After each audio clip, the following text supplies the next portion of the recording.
We begin with developing news out of Holyoke, where the city is awaiting word from the state about whether the school district's receivership will be ending.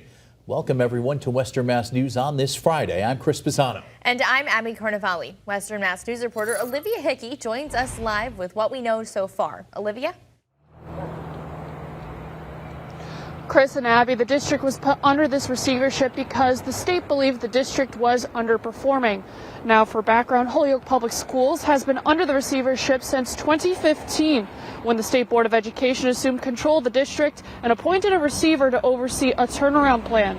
The school district's current receiver is Superintendent Anthony Soto, who has been in the role since 2021.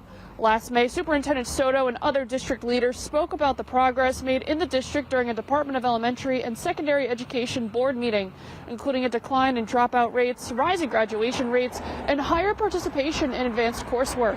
Fast forward to December, Receiver and Superintendent Soto recommended in a letter to DESE Commissioner Jeffrey Riley that the state begin the process of exiting the receivership in Holyoke, saying they should, in part, quote, ensure that the transition to local control is done thoughtfully and in partnership with the school committee in order to limit disruption to students, families, and staff.